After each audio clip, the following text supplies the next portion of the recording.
Hello, everybody. This is Tim here again. Here's another movie review. I figured I would go ahead and wrap up the Exorcist series. So we got Exorcist at the beginning, which honestly I'm going to say I think it sucks. I think it's crap. I'd give it 1 star out of 4. It's pretty much a souped-up B-movie CGI fest version of The Exorcist with a ending that tries to go with the original but doesn't really work. Stellan Skarsgård plays the young Marin. He does a good job. The rest of the cast is just okay and kind of there. The movie as a whole, once it gets to the end of it, just feels like it's trying too hard to ape the original, and it's just way too CGI. You find out in the film, pretty much, Stellan Skarsgård, Father Marin, who is Max von Sydow in the original, has lost his faith because of atrocities committed by the Nazis, and he felt like, God wasn't there for him, we needed him, or whatever.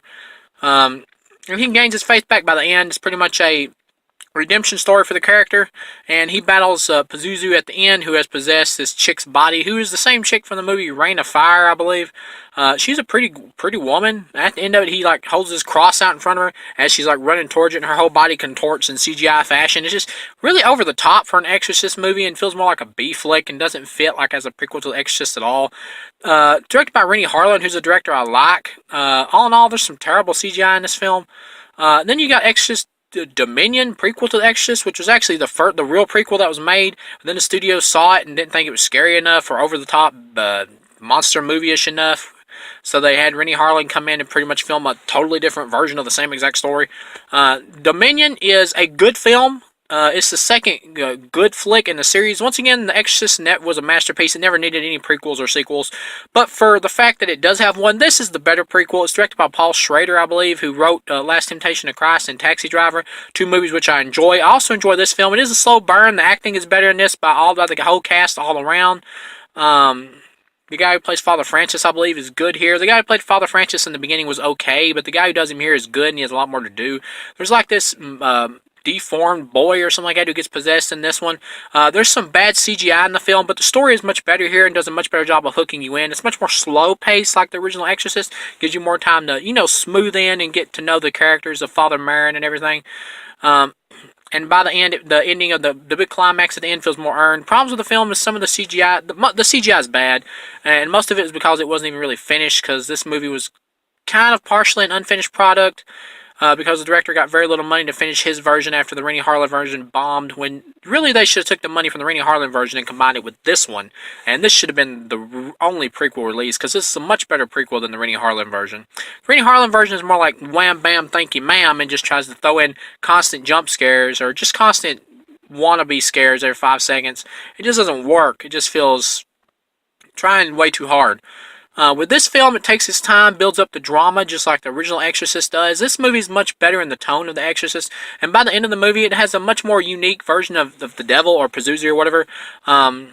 And that's why it works, the ending of this film, because it doesn't try to ape the original with the whole green face and pea soup vomiting and shit.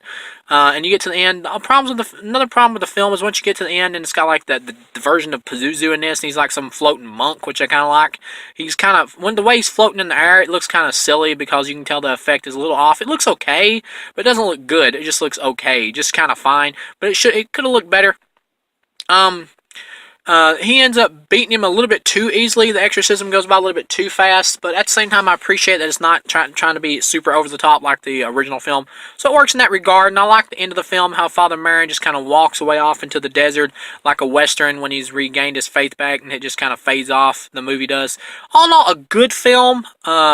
Almost as good as Exorcist 3. It is a good one. Exorcist 2 is just pure trash. This one, the original, and Part 3 are the 3 best. I would just if I had my way, I would just watch it as an Exorcist trilogy. Dominion, the original, then Exorcist 3. And to me, that just wraps up one full story, in my opinion. And that's really all I need from this franchise. The Exorcist, the first one, is good as its own film. It doesn't really need any sequels or prequels. But if it has to have them, Dominion, the original, and Exorcist 3, in my opinion, make a good trilogy. Now for Exorcist, the original, it's a masterpiece. Not really much I can say about it. The film is just a masterpiece. You got Linda Blair as Reagan McNeil. She does a great job. Ellen Bernstein does a great job. Max von Sydow as the priest does a great job. Just everybody in the film does a great acting job. At the end of it, everybody knows the story of the Exorcist. The girl gets possessed. She vomits up everywhere. One thing I like is that the demon obviously comes to the Ouija board, but they never really dwell on it. It's just kind of hinted at, which I thought was kind of cool because they didn't focus on it. They didn't make it like a main plot point. The the head spinning around and stuff like that. It's all really cool and impactful. Yes, the film's been parodied to death, but when you watch it, you put that shit out of your mind. Just watch the film as a single entity. It is a masterpiece.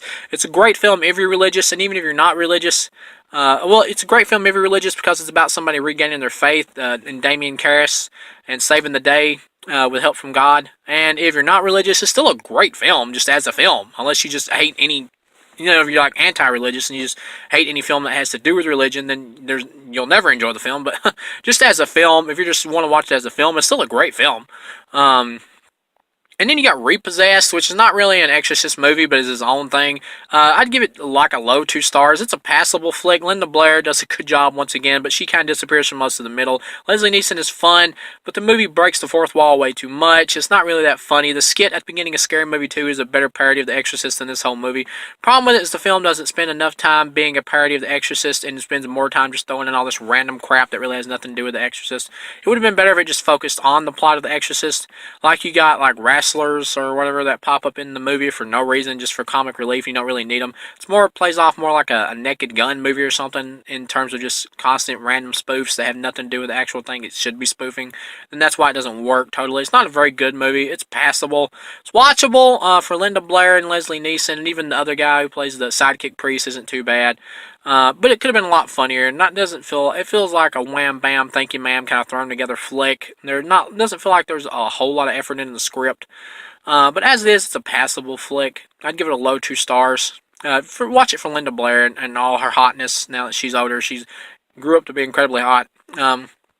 All in all, that's my review for the Exorcist franchise, including the Repossessed parody flick, which is actually a better movie than Exorcist 2 at least.